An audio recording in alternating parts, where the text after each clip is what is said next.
Your children shouldn't be candles that light up on the hill. They should be freaking bonfires, guys. Let me talk to you about this.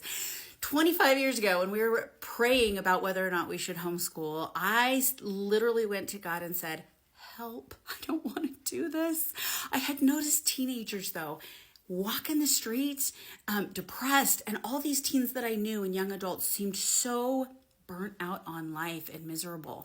And here I had these toddlers at my feet that were these bright lights that were happy and just so full of life. And I went to the Lord and said, how, and when did this happen? When did they go from these beautiful little babies that were so happy to be alive to these teenagers who hated life? And was it possible to raise teenagers who didn't get there, who could keep that light of their toddlerhood all the way through their lives? So I said a prayer and I went to the Lord and I said, Lord, there's supposed to be lights on the hill. How do I keep them to be little lights on the hill? And he said, no. You don't put your candles on the hill when they're candles. He said, your little babies are just these little lights. You put them on a hill right now, the winds will come and snuff them right out. And that's what's happened to these other kids. You keep them home and you build them into bonfires. And when your children are bonfires, then you put them on the hill and then they will light the world. So that was my answer. Now, I did kind of argue a little bit because I was feeling a little insecure about homeschooling my children. And I said, but Lord, how will they be tough? How will they know what to do in the world? And he said, no. I have enough tough children. I need more children who will hear my voice. Keep them home and help them know how to talk to me.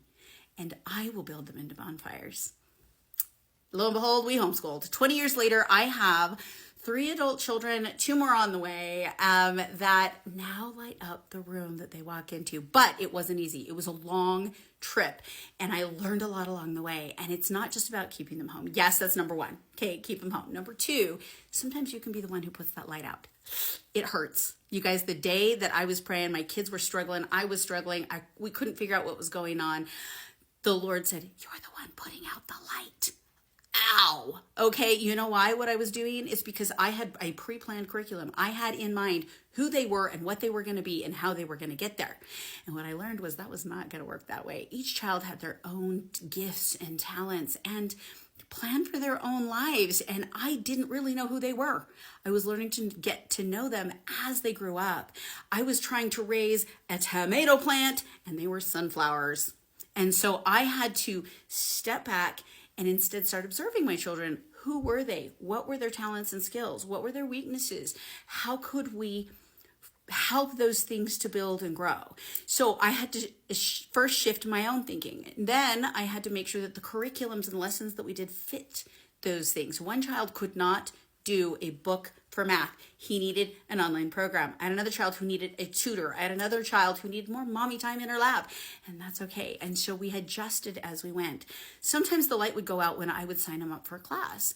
We would think the class would be great. Everybody talked about how amazing the class was, and they would go. And it turns out the teacher was a bully, and it was really hurting my child. And so I would pull them out and have to find a new teacher.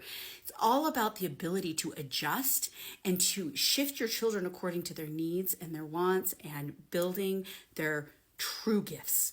So here I am 20 years later. And my children are bonfires. I can honestly, truly say, thanks to God, our children are bonfires. They are adults now. And when I kind of wondered, I thought, did I get the results I wanted? And another person came to me one day and said, I love it when your child enters a room because the whole room lights up when they come in. And that's when I realized that God had answered my prayers, that 20 years of keeping those kids home and really working on a daily basis on that light in their eyes has turned them into bonfires, and they light up the room wherever they are. This was our goal. This is what we were able to achieve. We have 2 more children who are teenagers, but they don't have that grumpy teenage sag in their eyes. They still have the brightness of the toddlers that they used to be. Is it possible? Yes. And I'm going to share with you exactly how I did it. I actually wrote a book. It's called Kiss My Curriculum. And it is literally the story as I learned it, as I went along, exactly what happened in their lives, the things I did wrong, the things I did right. Much of the inspiration that I received is along the way. I'm going to give you that book for free. Just click the link in the bio and go grab it. Totally yours free. I want you to be able to read. I literally bare my soul here, you guys. So be really nice, okay? But I bare my soul. You can raise children who will light the world. And you can do it with the help of other homeschool moms just like us. Make sure you follow